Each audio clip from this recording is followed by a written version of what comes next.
തിരുവെഴുത്തുകൾ നമുക്ക് അനുഗ്രഹമായി തീരട്ടെ. प्रभु का वचन जो है हमारे जीवन में आशीष का कारण बन जाए. സ്തോത്രം. നാം വായിച്ചത് 27-ാമത്തെ സങ്കീർത്തനമാണ്. हमने 27वां भजन संगीता यहाँ पर पढ़ा. ഇതിനു മുമ്പ് നാം ആ സങ്കീർത്തനം വായിച്ചിട്ടുണ്ടോ? इससे पहले हमने ये भजन संगीता पढ़ा है क्या नहीं? യെസ്, നെയ്ന നാം ഇതിനു മുമ്പ് ഈ സങ്കീർത്തനം വായിച്ചിട്ടുണ്ട്. हमने इसके भी पूर्व इस भजन संगीता को पढ़ा है. ഒരു സങ്കീർത്തനം നാം ഒരു ദിവസം വായിച്ചാൽ ഒരു ദിവസത്തെ ധ്യാനം കൊണ്ട് അതിലെ സന്ദേശങ്ങൾ അവസാനിക്കുന്നില്ല.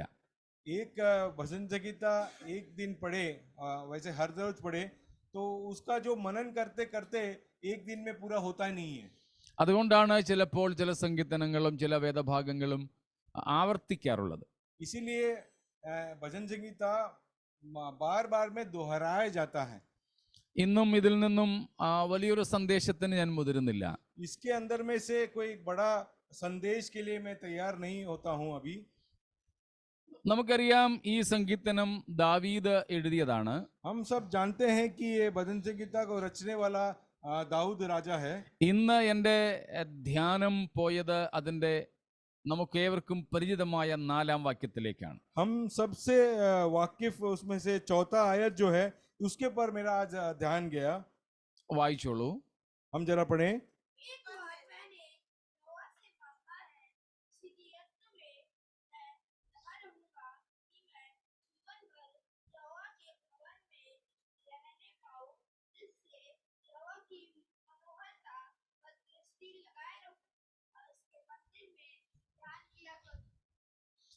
God's people are not of many things but of one and single thing.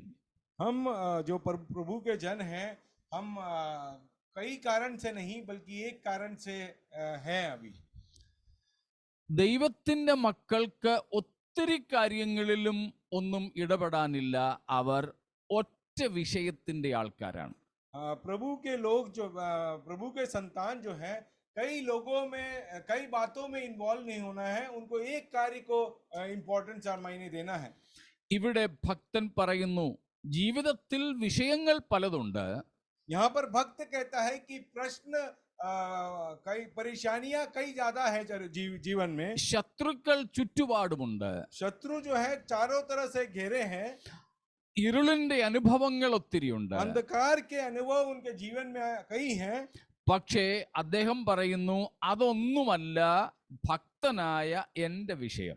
मगर भक्त कहता है कि मेरे अगल बगल में मैं गिरा हुआ हूँ, समस्या नहीं है मेरे लिए बड़ा, मेरे लिए कोई और चीज है बड़ी बात. അതാണ് അദ്ദേഹം ഇവിടെ പറയുന്നത്. ഞാൻ യഹോവയോട് ഒരു കാര്യം അപേക്ഷിച്ചു. और इसीलिए एक वर मैं यहोवा से मांगा. So God's people are of one single mindedness. ഏകാഗ്രതയുടെ ഒറ്റ വിഷയത്തിന്റെ വ്യക്തികളാണ് ദൈവത്തിന്റെ ജനം. इसीलिए प्रभु के संतान जो हैं वो एक ही विषय में एकाग्रता रखने वाले लोग होते हैं. തന്റെ പ്രാർത്ഥനാ വിഷയം ഒരെണ്ണമാണ്. उनके जो दाऊद का प्रार्थना का विषय एक ही है. ഞാൻ യഹോവയോട് ഒരു കാര്യം അപേക്ഷിച്ചു. मैं एक वर यहोवा से मांगता हूँ. സ്തോത്രം. ഒത്തിരി കാര്യങ്ങളില്ല, ഒറ്റ കാര്യം. बहुत सारे वर नहीं मांगता, एक ही मांग रहा है. എന്നിട്ട് അടുത്ത കാര്യം പറയുന്നു, അതു തന്നെ ഞാൻ ആഗ്രഹിക്കുന്നു. और उसी के यत्न में मैं लगा रहूंगा. സ്തോത്രം. അപ്പോൾ ചോദിക്കുന്നതും ആഗ്രഹിക്കുന്നതും ഒന്ന് തന്നെ. जो वो पूछता है प्रभु से प्रार्थना कर कर और जो दिल में इच्छा रखता है वो दोनों एक ही है. പലരുടെയും അങ്ങനെയല്ല. मगर कई लोगों का जो प्रार्थना करने का विषय और इच्छा जो मन में है वो अलग अलग है, विभिन्न हो सकता है. നമ്മൾ തന്നെ സ്വന്തം വീട്ടിൽ പോലും ചോദിക്കുന്നതായിരിക്കില്ല നമ്മുടെ ആഗ്രഹം. कई बार हम अपने घर के अंदर भी जो बोलने वाली बात जो है मन के अंदर जो बात है ये दोनों अलग अलग हो सकता है. കേരളത്തിലൊരു പറച്ചിലുണ്ട്, കല്യാണ വീട്ടിൽ പോയി ഇച്ചിരി തീ എന്ന് ചോദിച്ചാൽ രണ്ട് പഴമെന്നാണ് അർത്ഥം. अगर कोई शादी वाला घर में चले जाए और वहां पर थोड़ा आग मांगे तो उसका मतलब ये होता है कि मुझे केला चाहिए दो. എന്ന് പറഞ്ഞാൽ ചോദിച്ചത് തീയാണെങ്കിലും ആഗ്രഹിക്കുന്നത് ഭക്ഷണമാണ്. मगर क्यों ये कहने का मतलब तात्पर्य ये है वो मांगता कि आग है मगर चाहता है वो दो कुछ खाने के लिए चाहिए. ചിലപ്പോൾ ഇച്ചിരി വെള്ളമോ ചോദിക്കുന്നത്, ആഗ്രഹിക്കുന്നത് ഒരു ചായയാ. वो कम से कम मांगता होगा थोड़ा सा पानी मगर दिल में चाहत होगा एक चाय मिलने का. ഇവിടെ ദാവീദ് പറയുന്നു, ഞാൻ ദൈവത്തോട് പ്രാർത്ഥിക്കുന്നതും ആഗ്രഹിക്കുന്നതും തമ്മിൽ വ്യത്യാസമില്ല. यहाँ पर दाऊद कहता है कि जो मेरा मांगने का है प्रार्थना और यत्न जो जिसके लिए करता हूं या मन में जो इच्छा है वो दोनों एक ही है कि तुझे चाहूं. So God's people are of single prayer. ഇവിടെ നാം കാണുന്നത് ദൈവമക്കൾ ഒരേ ഒരു വിഷയത്തിനു വേണ്ടി പ്രാർത്ഥിക്കുന്നവരാണ്. प्रभु के जन लोग जो हैं एक ही विषय के लिए प्रार्थना करने वाले लोग हैं. God's people are of single desire. അവരുടെ ഭക്തന്മാര് ഏക ആഗ്രഹവും ഉള്ളവരാണ്. और भक्त लोग जो है सबकी इच्छा भी एक समान एक ही है. ഭക്തന് ഒത്തിരി ആഗ്രഹങ്ങളില്ല, ഒറ്റ ആഗ്രഹം. भक्त को कई इच्छाएं नहीं है बल्कि एक ही इच्छा है उसका. God's people are people of one purpose. ഒറ്റ ഉദ്ദേശത്തിന്റെ ആൾക്കാരാണ് ദൈവത്തിന്റെ और മക്കൾ. प्रभु के लोग जो हैं एक ही उद्देश्य रखने वाले लोग होते हैं അവർക്ക് ഒത്തിരി ലക്ഷ്യങ്ങളൊന്നുമില്ല. और उनके कई लक्ष्य नहीं होते हैं. God's people are single focused, that also on eternity. ദൈവത്തിന്റെ മക്കൾ എന്ന് പറയുന്നത് നിത്യതയെ മാത്രം ലാക്കാക്കിക്കൊണ്ട് ജീവിക്കുന്നവരാണ്. और प्रभु के लोग जो हैं एक ही लक्ष्य रखे हुए वो जो है अनंत काल का जीवन की ओर ताक लगाए हुए उसी की ओर अपना ध्यान रखकर अपना जीवन को आगे बढ़ाने वाले लोग होते हैं. മനസ്സിലാവുന്നുണ്ടോ? क्या आप लोग समझ रहे हैं? രണ്ട് ദൃഷ്ടികളും ചെന്ന് പതിക്കുന്നത് ഒറ്റ ബിന്ദുവിലാണ്. ये दोनों आंखों का विजन जो है जाकर मिलता है एक बिंदु के ऊपर. സ്തോത്രം. ഏക ലക്ഷ്യത്തോടെ ജീവിക്കുന്നവർ, एक ही लक्ष्य के साथ वो जीवन बिताते हैं. ഇവിടെ ഭക്തൻ പറയുന്നു, ഞാൻ യഹോവയോട് ഒരു കാര്യം അപേക്ഷിച്ചു. यहाँ पर भक्त कहता है कि मैं यहोवा से एक ही वर मांगा, അത് തന്നെ ഞാൻ ആഗ്രഹിക്കുന്നു. मैं उसी की यत्न करता लगा रहूंगा. അതെന്താണ്? वो क्या है? സ്തോത്രം. യഹോവയുടെ മനോഹരത്വം എനിക്ക് കാണണം. उसको यहोवा की मनोहरता पर दृष्टि लगाना. പിന്നെ അവന്റെ മന്ദിരത്തിൽ ധ്യാനിക്കണം. और उसके भवन में हमेशा रह पाऊं. പിന്നെ എനിക്ക് യഹോവയുടെ ആലയത്തിൽ ആയുഷ്കാലം മുഴുവനും പാർക്കണം. और उसके मंदिर में धन्य किया करूं. സ്തോത്രം. ध्यान किया करूं. സ്തോത്രം. മനസ്സിലായോ? എന്തൊക്കെ ആഗ്രഹം? क्या क्या इच्छाएं हैं उसकी?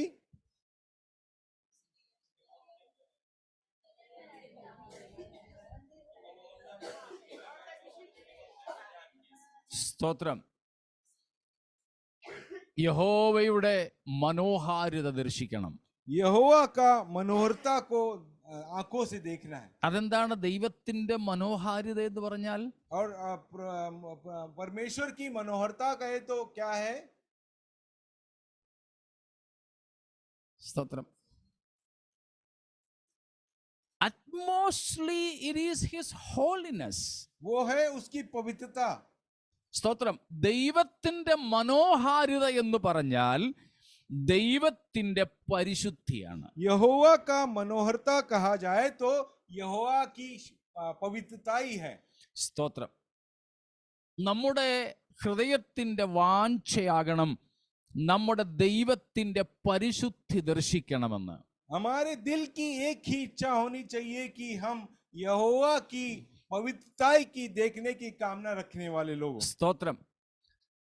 അവന്റെ പരിശുദ്ധി അല്ലെങ്കിൽ തൻ്റെ മനോഹാരിത നമുക്ക് ദർശിക്കണമെങ്കിൽ നാം എവിടെ ഇരിക്കണം?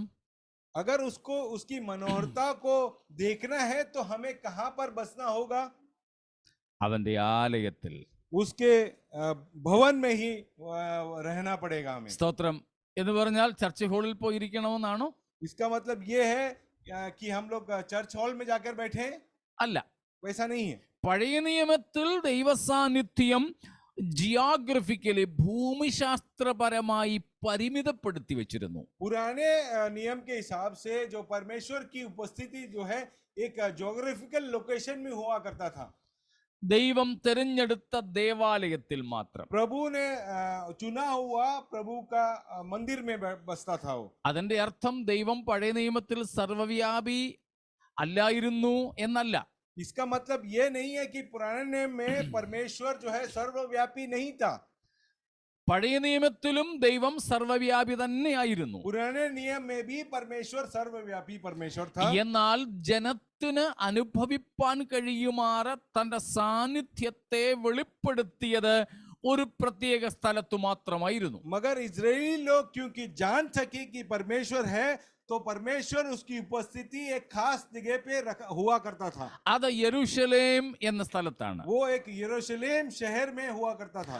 യെരൂശലേമിൽ തന്നെ ദേവാലയത്തിൽ. और यरूशलेम में परमेश्वर का भवन के अंदर ही। ദേവാലയത്തിൽ തന്നെ എവിടെ? यरूशलेम में परमेश्वर के भवन में कहां पर हुआ करता था? അതിപവിത്ര സ്ഥാൻ, അതിപരിശുദ്ധ സ്ഥലത്ത്, अति पवित्र स्थान में ही बसता था वो। സ്തോത്രം. അതുകൊണ്ട് ദൈവത്തെ കാണാൻ ജനത്തിന് അങ്ങോട്ട് ചെല്ലണമായിരുന്നു. इसीलिए परमेश्वर से मुलाकात करने के लिए लोगों को वहां पर जाना होता था। ജനത്തെ കണ്ടുമുട്ടുവാൻ ദൈവം അവിടേക്ക് വരും, ദൈവത്തെ കാണാൻ ജനം അവിടേക്ക് പോകും. और परमेश्वर लोगों से मिलने के लिए वहां पहुंचता था और लोग जो है परमेश्वर से मिलने के लिए वहां उस स्थान पर पहुंच जाते थे। അതുകൊണ്ടാണ് അതിന്റെ ആദ്യത്തെ പേര് ടെന്റ് ഓഫ് മീറ്റിംഗ്, ആഗമന കൂടാരം എന്നായിരുന്നു. और इसीलिए उनको मिलाप का तंबू भी कहा जाता है। സ്തോത്രം. ദൈവവും മനുഷ്യരും തമ്മിൽ കണ്ടുമുട്ടുന്ന സ്ഥലം. जहां पर परमेश्वर और मनुष्य की मुलाकात होती है। എന്നാൽ പുതിയ നിയമത്തിൽ അങ്ങനെയല്ല. मगर नए नियम में इस प्रकार का नहीं है।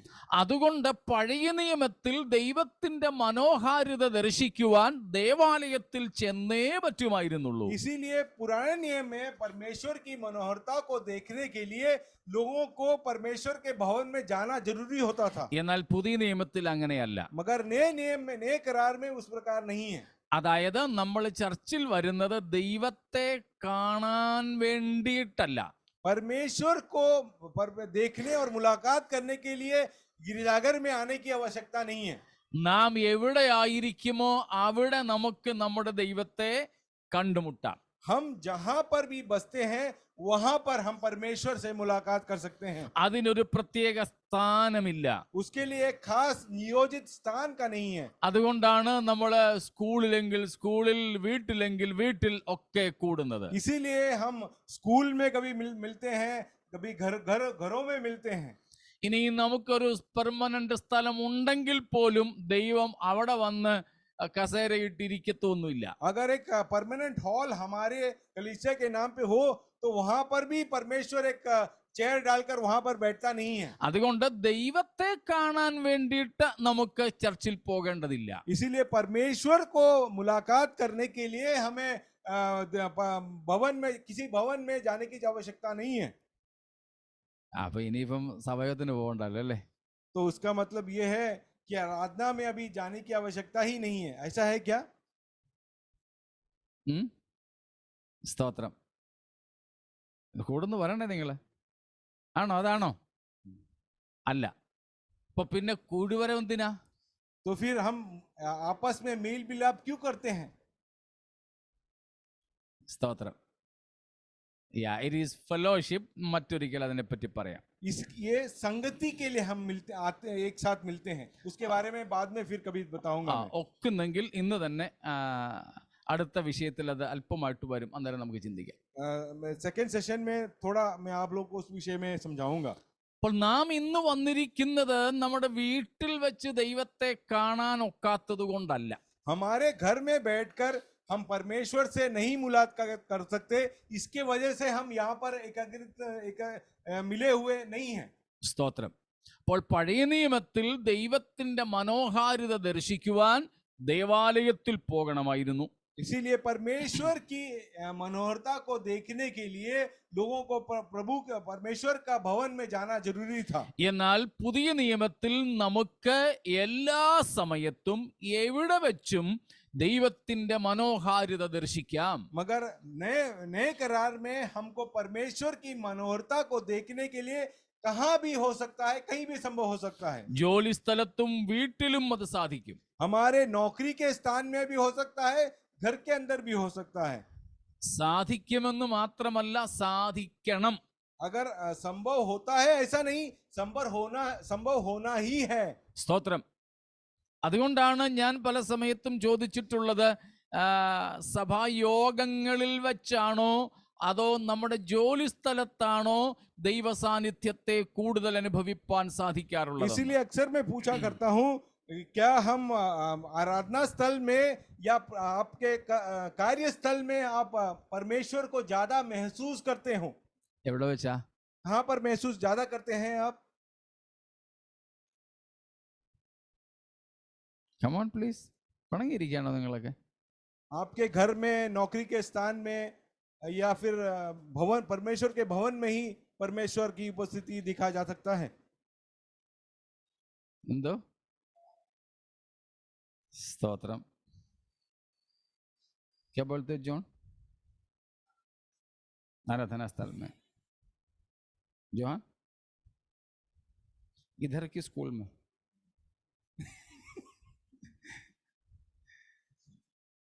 सैम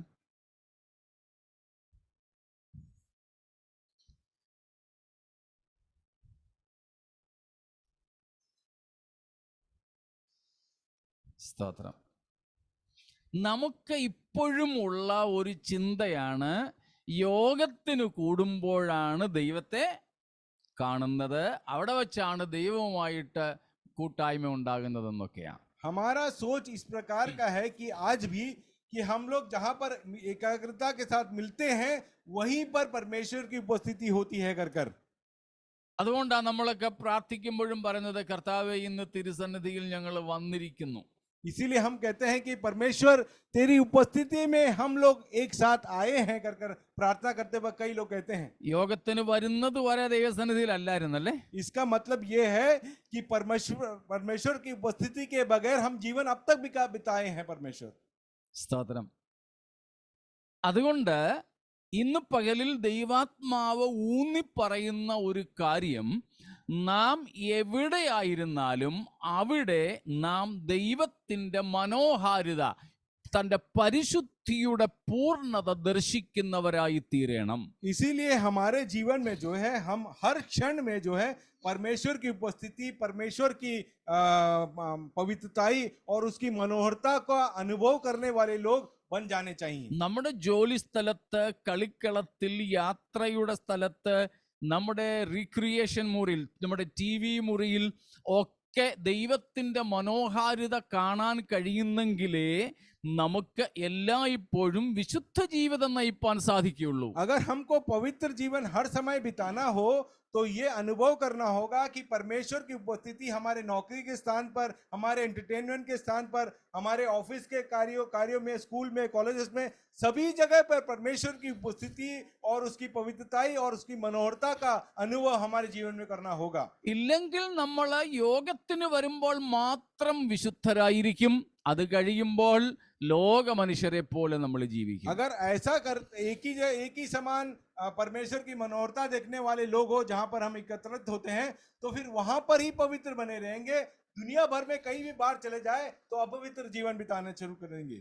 അതുകൊണ്ട് ഓർക്കുക, നമ്മുടെ ലക്ഷ്യം ദൈവത്തിന്റെ മനോഹാരിത ദർശിക്കുക എന്നതാകും. हमारा जीवन का लक्ष्य यही रहना चाहिए कि परमेश्वर की मनोहरता को देखने के लिए होनी चाहिए. അത് ദൈവത്തിന്റെ പരിശുദ്ധിയുടെ ദർശനമാണ്. वो परमेश्वर की पवित्रताई का दर्शन कराता है. നാം ദൈവത്തോടെ ചോദിക്കണം, പ്രാർത്ഥിക്കണം, ദൈവമേ അങ്ങയുടെ പരിശുദ്ധ സാന്നിധ്യത്തിന്റെ ഒരു വലിയ തിരിച്ചറിവ് എനിക്ക് നൽകണമേ. इसीलिए हम प्रार्थना करें परमेश्वर से, तेरी पवित्रताई का खास अनुभव मुझे हमेशा करता रहे परमेश्वर। നമ്മളൊരു പാട്ട് പാടുമല്ലോ, when I look into your holiness, when I gaze upon your loveliness. സ്തോത്രം. ദൈവത്തിന്റെ പരിശുദ്ധിയെ ഞാൻ ദർശിക്കുമ്പോൾ എന്ന ആ ഒരു അവസ്ഥയിലേക്ക് നാം എത്തണം. हमेशा एक अनुभव ऐसा रहे कि हमेशा मैं परमेश्वर की पवित्रताई या परमेश्वर का मनोहरता को देखता हुआ जीवन को बिताना। ദൈവത്തിന്റെ മനോഹാരിത ദർശിപ്പാൻ കഴിയാത്തത് കൊണ്ടാണ് നാം പലപ്പോഴും വിശുദ്ധരാകാതിരിക്കുന്നത്. परमेश्वर की क्योंकि हम मनोहरता को जीवन का हर क्षण में देख नहीं पाते हैं, इसीलिए अक्सर हम पवित्र जीवन का नहीं बिता पाते हैं। നമുക്കറിയാം യെശയ്യാവിന്റെ 6-ാമത്തെ അധ്യായം. हम ഐസയ്या का 6वां अध्याय को अच्छी तरह जानते हैं। സ്തോത്രം. എല്ലാവരും എൻ്റെ കൂടെ ഉണ്ടോ? सभी लोग हमारे साथ में हैं। അവിടെ യെശയ്യാവ് ദൈവത്തിന്റെ ദർശനം കണ്ടു. वहां पर यशायाह ने यहोवा का दर्शन देखा। എങ്ങനെയുള്ള ദർശനം? किस प्रकार का दर्शन था वो? ഒന്ന് ഉയർന്നും പൊങ്ങിയുമുള്ള സിംഹാസനത്തിലിരിക്കുന്ന ദർശനം. ऊंचा और नीचा होता हुआ सिंहासन के ऊपर परमेश्वर विराजमान है, उसका दर्शन किया उसने। രണ്ട്, തന്റെ വസ്ത്രത്തിന്റെ വിളുമ്പുകൾ ദേവാലയത്തെ നിറച്ചിരിക്കുന്ന ദർശനം. और दूसरा उसका पहना हुआ ओढ़नी जो है पूरा जो है परमेश्वर के भवन को ढका हुआ था। അതായത് he beheld the glory of God that is infinitely great. उसने परमेश्वर का तेजस जो वर्णन के अपार था, उस महिमा को उसने देखा।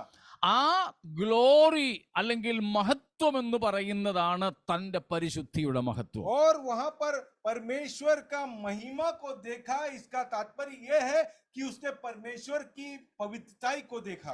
Infinitely glorious, majestic and holy God. യെശയ്യാവ് അവിടെ കണ്ടത് എങ്ങനെയുള്ള ദൈവത്തെയാണ്? അനന്ത മഹത്വത്തിൽ വിരാജിക്കുന്ന, അനന്ത പരിശുദ്ധിയിൽ വിരാജിക്കുന്ന ദൈവത്തെയാണ്. वो अनंत पवित्रताई और महिमा में वास करने वाले उस जीवंत परमेश्वर का दर्शन उसने देखा। ആ ദർശനം കണ്ട ഉടൻ തന്നെ യെശയ്യാവിന് ഒരു തിരിച്ചറിവുണ്ടായി. वो दर्शन पाने के बाद में तुरंत ही वो अपने जीवन के संबंध में वो जान लिया। എന്താണ് താൻ തിരിച്ചറിഞ്ഞത്? वो अपने जीवन के बारे में क्या परख लिया? I am an unclean man. ഞാൻ അശുദ്ധനായ അല്ലെങ്കിൽ പാപിയായ മനുഷ്യൻ. उसने ये जाना कि वो खुद एक अशुद्ध है और पापी है कर। ശുദ്ധിയില്ലാത്ത അധരങ്ങൾ ഉള്ളവനാണ് ഞാൻ. वो अशुद्ध होठों वाला मनुष्य है कर पहचान लिया अपने आप को। അശുദ്ധിയുള്ള അധരങ്ങൾ ഉള്ള മനുഷ്യരുടെ ഇടയിലാണ് ഞാൻ പാർക്കുന്നത്. और अशुद्ध होठों वाले मनुष्यों के बीच में वो निवास कर रहा था। അപ്പോൾ കണ്ടോ, ദൈവിക പരിശുദ്ധിയെ കണ്ടപ്പോൾ സ്വന്തം അശുദ്ധിയെ താൻ കണ്ടു. वो परमेश्वर की पवित्रताई को जब दर्शन करता है तो खुद के अपवित्रता को वो देख पाता है। നമ്മൾ പലപ്പോഴും നമ്മുടെ അശുദ്ധിയെ കാണുന്നില്ല. कई बार हम अपने जीवन के अशुद्धता को हम देख नहीं पाते हैं। കാരണം इसका कारण क्या है?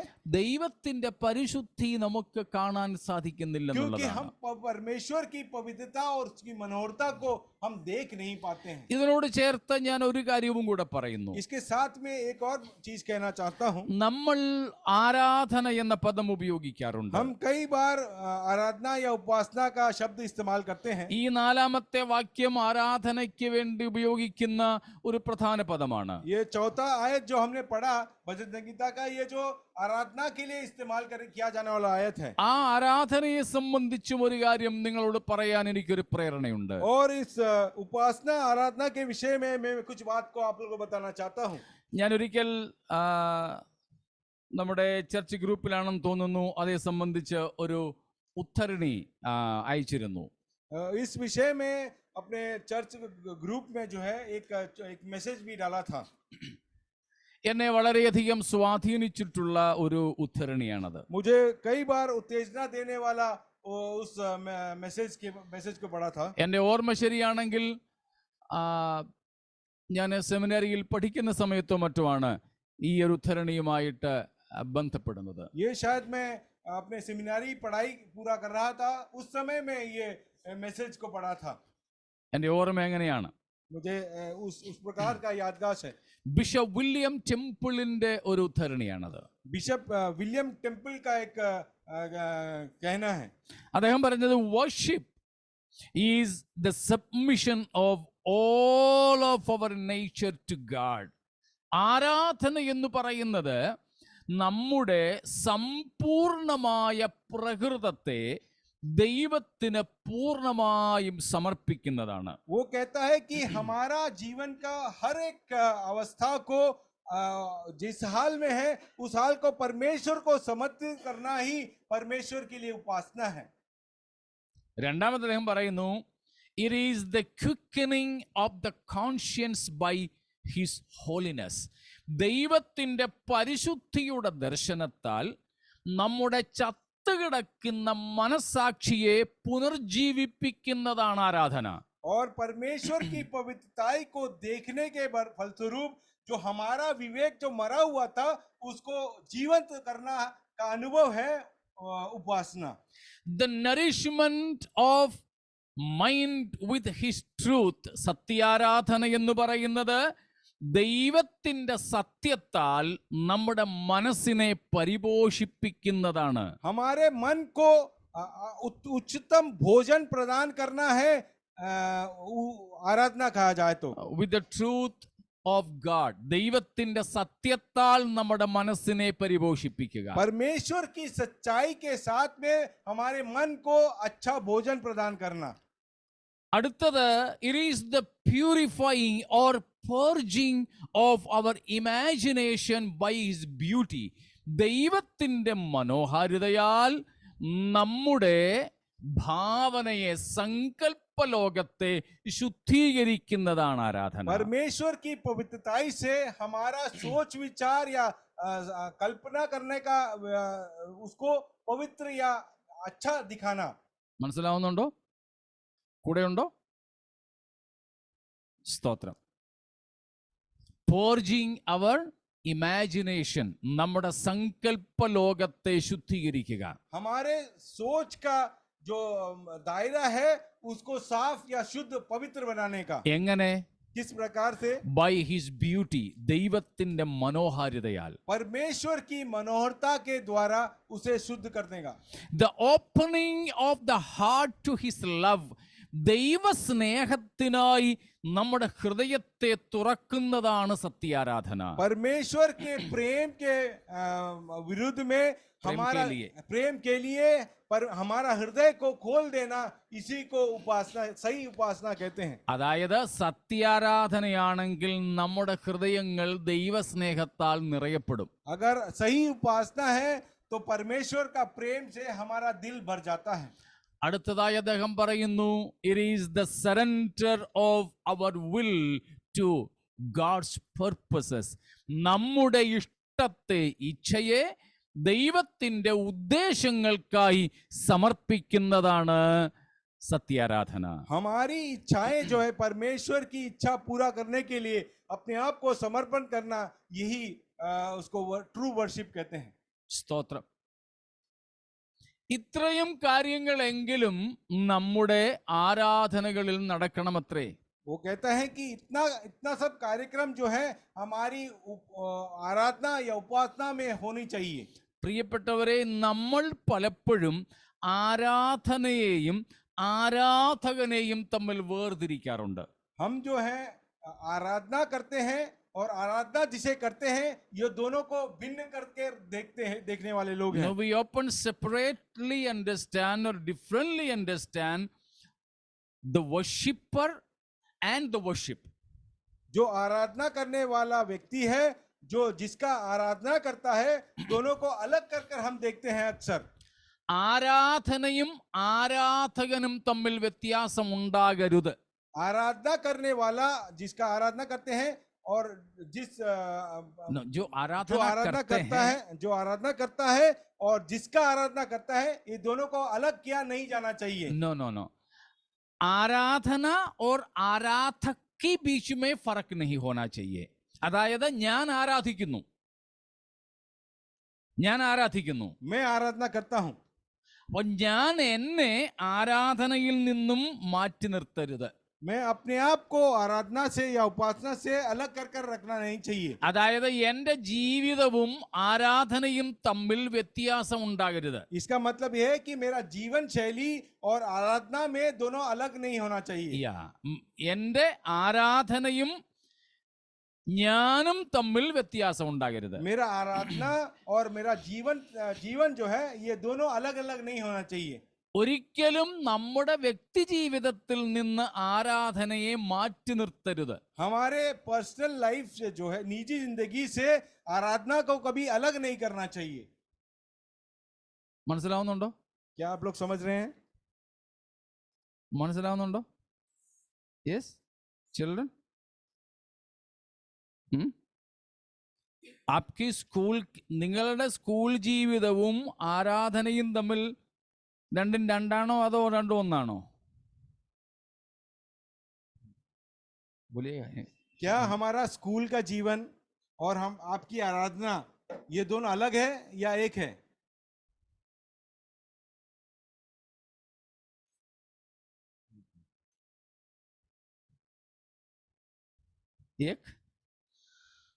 एक है अभी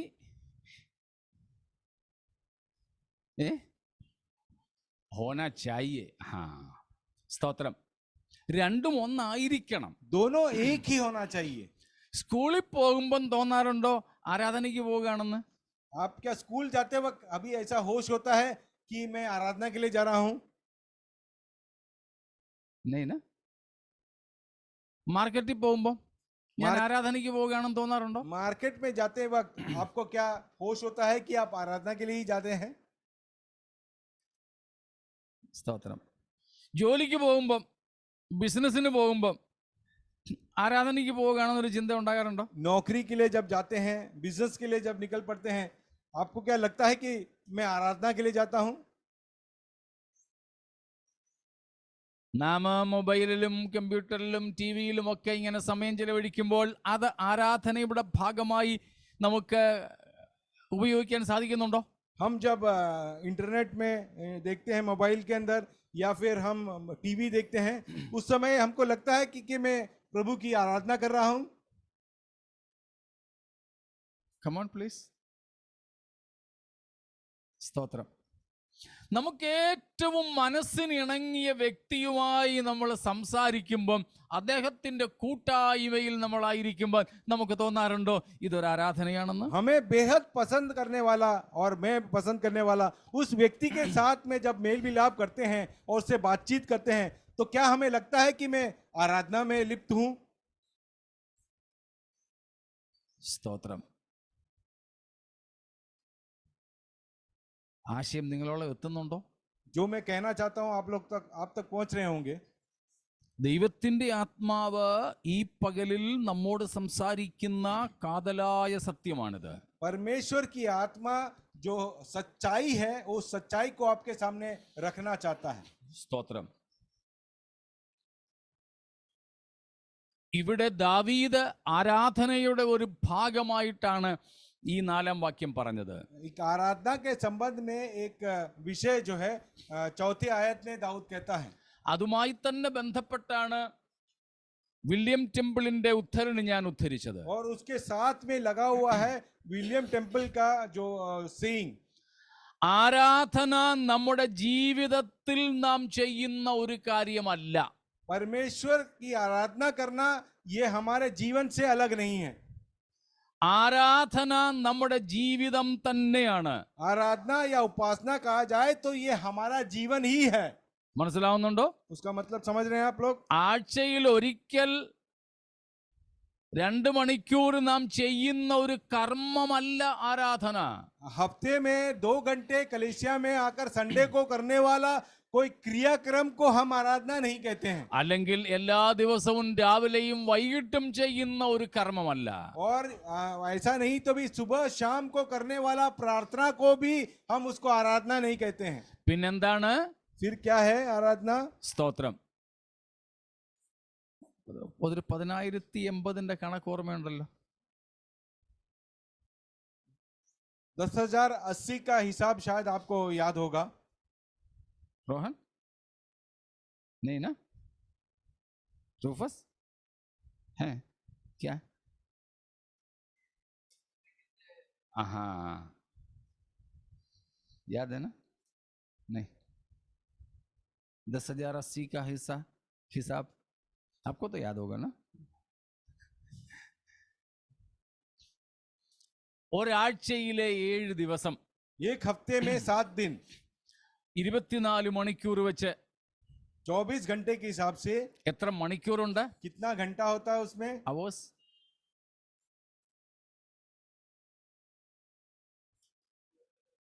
160 हाँ 168 आवर्स होता है. മിനിറ്റ്സ് ആണ് 10,080 നമ്മൾ പറഞ്ഞത്. और मिनट का देखा जाए तो 10,080. യാതെ സ്തോത്രം. അപ്പോൾ ഈ 10,080 മിനിറ്റുകളും അതിനെയാണ് 24/7 എന്നൊക്കെ നമ്മൾ പറയുന്നത്. ये 10,080 मिनट को 24 घंटे से गुना 7 कहते हैं कई बार. ഇത്രയും സമയങ്ങളും നമ്മുടെ ജീവിതം, നമ്മുടെ ഓരോ ശ്വാസവും എന്തായിരിക്കണം?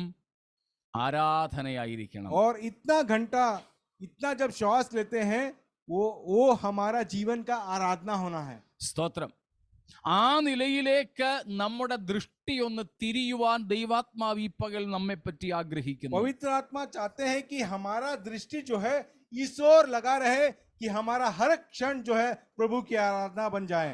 അങ്ങനെ നാം നമ്മുടെ ജീവിതത്തെ പൂർണ്ണമായും ദൈവത്തിന് സമർപ്പിച്ചാൽ ആ സമർപ്പിക്കപ്പെട്ട ജീവിതത്തെ കുറിച്ച് പിന്നെ ആശങ്കകളില്ല. अगर उस हर एक क्षण में प्रभु की आराधना के रूप में आप अपने जीवन को देखते हैं तो आपके जीवन में कई प्रकार की एंजाइटीज नहीं होंगी. സ്തോത്രം. പണ്ഡിത രമാബായി പറഞ്ഞതുപോലെ, पंडिता रमाबाई इस प्रकार कहती हैं, പൂർണ്ണമായും ദൈവത്തിന് സമർപ്പിക്കപ്പെട്ട ജീവിതത്തെ കുറിച്ച് ഇനിയും നോ റിഗ്രറ്റ്, ഒന്നും പശ്ചാത്താപങ്ങളില്ല, അനുതാപങ്ങളില്ല അതിനെക്കുറിച്ച്. और परमेश्वर को जो जीवन में पूरा समर्पित किया हूँ उस विषय में मुझे कोई उत्कंठा नहीं है अभी. Nothing to fear. അത് അങ്ങനെയുള്ള ഒരു ജീവിതത്തെ കുറിച്ച് ഇനി ഭയക്കുവാനായിട്ടൊന്നുമില്ല. और उस प्रकार का समर्पित जीवन के विषय में मुझे कोई डर या आशंका नहीं है.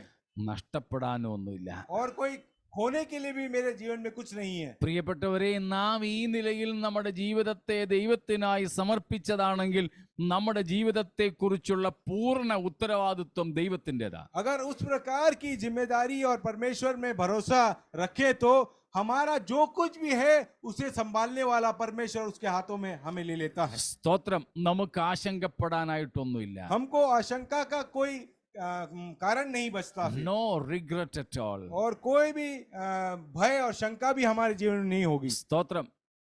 അതുകൊണ്ട് പ്രിയരെ, ഇന്ന് യഥാർത്ഥമായും ദൈവം പ്രസാദിക്കുന്ന ആരാധനയായി നമുക്ക് നമ്മുടെ ജീവിതത്തെ ദൈവത്തിന് സമർപ്പിക്കാം. इसीलिए हमारा हर प्रकार का जीवन जो बिताते हैं उस जीवन को आराधना में तब्दील कर दे ताकि परमेश्वर की महिमा हो जाए. പക്ഷേ പലപ്പോഴും നാം ആരാധനയെ ഈ യഥാർത്ഥ അർത്ഥത്തിലല്ല മനസ്സിലാക്കുന്നത്. मगर कई बार उपासना को हम जैसा मतलब है उस प्रकार नहीं समझते. हम जीवन से विपरीत समझते हैं आराधना को. Offering ourselves as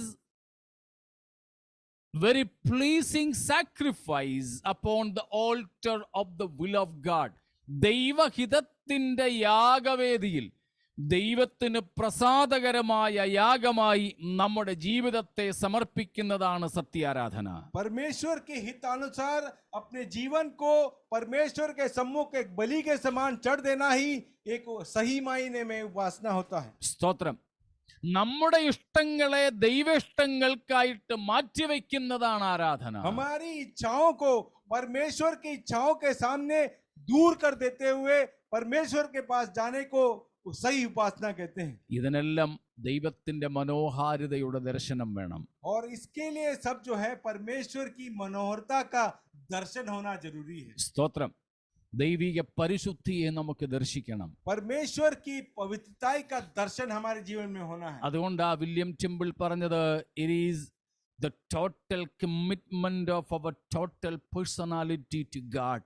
ദൈവത്തിന് നമ്മുടെ സമസ്തത്തെയും സമ്പൂർണമായി സമർപ്പിക്കുന്നതാണ് ആരാധന. हमारा स्वयं को पूर्ण रूप से परमेश्वर के हाथों में सौंपना, इसी को उपासना कहते हैं। എന്നാൽ ഇന്നും സ്തോത്രം, ഇത്രയും വർഷങ്ങൾ നമ്മൾ ആരാധന കഴിച്ചിട്ടും ദൈവത്തിന് വിധേയപ്പെടാത്ത പല മേഖലകളും നമ്മുടെ ജീവിതത്തിൽ ഇല്ലേ?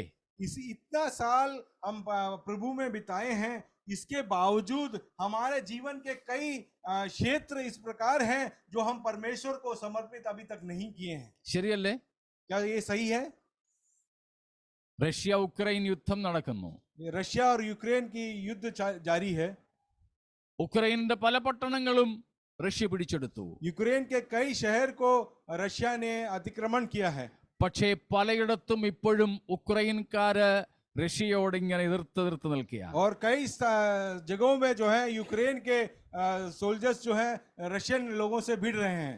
ഇതേപോലെ ദൈവത്തിന് പൂർണ്ണമായും വിധേയപ്പെടാത്ത നമ്മുടെ ജീവിതത്തിലെ പല മേഖലകളും ദൈവഹിതത്തോടെ എതിർത്ത് നിൽക്കുന്നു, മത്സരിച്ച് നിൽക്കുന്നു. और अभी तक जीवन में हमारा कई क्षेत्र ऐसे हैं जो प्रभु के अधीन नहीं बनाए हैं, जो हम आज भी लड़ रहे हैं ताकि वो हमारे अधीन में ही रहे। എന്നാൽ ഈ പകൽ ദൈവാത്മാവ് നമ്മോട് ആവശ്യപ്പെടുന്നു, ദൈവത്തിന് പൂർണ്ണമായും നാം വിധേയപ്പെടുക. इसीलिए परमेश्वर के हाथों पूर्णतः समर्पण कर उसको जीवन में पूरा अधिकार दे दें। സ്തോത്രം. ദൈവത്തിന്റെ പരിശുദ്ധിയുടെ ദർശനത്താൽ മാത്രമേ നമ്മുടെ മനസ്സാക്ഷി പുനർജീവിപ്പിക്കപ്പെടുകയുള്ളൂ. परमेश्वर की पवित्रता का दर्शन पाने के बाद में ही हमारा विवेक पूरी तरह परमेश्वर के लिए हो जाता है। എന്തിനേറെ പറയുന്നു, ദൈവത്തെ ആരാധിക്കുന്ന നമ്മുടെ ഹൃദയങ്ങൾ ഇന്നും പലപ്പോഴും ദൈവസ്നേഹത്തിന് വേണ്ടി കൊട്ടിയടയ്ക്കപ്പെട്ടിരിക്കുകയല്ലേ? हम हृदय से आराधना करने वाले लोग कई बार हमारा हृदय को परमेश्वर को पूर्णता देने से उसको रोक कर बांध कर रखे हैं। ദൈവസ്നേഹത്തിന് നമ്മുടെ ഉള്ളിൽ പ്രവേശിപ്പാൻ നാം അനുവാദം കൊടുക്കാതെ അടച്ചിട്ടിരിക്കുകയല്ലേ? परमेश्वर का प्रेम अंदर प्रवेश न कर पाए, इसके लिए ताला मारकर अपने हृदय को बंद कर रखे हैं। ദൈവസ്നേഹം നമ്മുടെ ഉള്ളിൽ പ്രവേശിച്ചാൽ നാം ഇഷ്ടപ്പെടാത്ത ചിലരെയും നാം സ്നേഹിക്കാൻ തുടങ്ങും. अगर परमेश्वर का प्रेम हमारे हृदय के अंदर पूर्ण चला जाए तो हम जिसे प्रेम नहीं करना चाहते हैं उससे भी प्रेम करने शुरुआत कर देते हैं। പക്ഷേ നാം അത് ആഗ്രഹിക്കുന്നില്ല. पर हम वो चाहते नहीं हैं। അതുകൊണ്ട് ദൈവം തന്റെ സ്നേഹം നമ്മിലേക്ക് വിടാൻ നാം അനുവദിക്കാതെ പൂട്ടിയിട്ടിരിക്കുക. इसीलिए परमेश्वर का प्रेम हमारे अंदर प्रवेश न करे, उसके लिए दिल को ताला देकर बैठे हुए हैं लोग। ഇന്ന് പകലിൽ ദൈവത്തിന്റെ വചനപ്രകാരം ദൈവത്തെ ആരാധിക്കുന്നവരായി ഏക മനസ്സോടെ ഏക ലക്ഷ്യത്തോടെ ദൈവത്തെ സേവിക്കുവാൻ നമുക്ക് നമ്മെ സമർപ്പിക്കാം. इसीलिए परमेश्वर की उपासना करने के लिए एकाग्रता के साथ, एक ही इच्छा के साथ परमेश्वर को अपना जीवन पूर्णतः परमेश्वर के लिए समर्पित करें। ഞാൻ യഹോവയോട് ഒരു കാര്യം അപേക്ഷിച്ചു, मैं परमेश्वर से एक ही वर मांगता हूँ അത് തന്നെ ഞാൻ और ആഗ്രഹിക്കുന്നു. वही मैं पूरा इच्छा करना चाहता हूँ। ക്രിസ്തു മാർത്തയോട് പറയുന്നു, നീ പലതിനെ ചൊല്ലി മനം കലങ്ങിയിരിക്കുന്നു. प्रभु मार्ता से कहता है कि तू कई बातों के बारे में विचार कर व्याकुल हो रही है, എന്നാൽ ഒറ്റ ഒരു കാര്യം മതി. मगर सिर्फ एक ही ये चीज की आवश्यकता है। മറിയ ആ ഒറ്റ നല്ല അംശം തിരഞ്ഞെടുത്തു. मरिया ने जो सही एरिया को चुन लिया है। ഇന്ന് പകലിൽ നമുക്കും നമ്മുടെ കർത്താവിനെ പൂർണ്ണമായും അനുസരിക്കുവാൻ വിധേയപ്പെടുത്തി കൊടുക്കാം. इसीलिए परमेश्वर की पूर्ण आज्ञाकारिता में रहने के लिए अपने आप को पूर्ण परमेश्वर के हाथों में दे दें। ഏകാഗ്രതയോടെ കർത്താവിനെ സേവിക്കാം. हम एकाग्रता के साथ परमेश्वर की उपासना करें। ഈ വചനങ്ങളാൽ ദൈവം അതിന് നമ്മെ സഹായിക്കട്ടെ. इन वचनों द्वारा परमेश्वर हम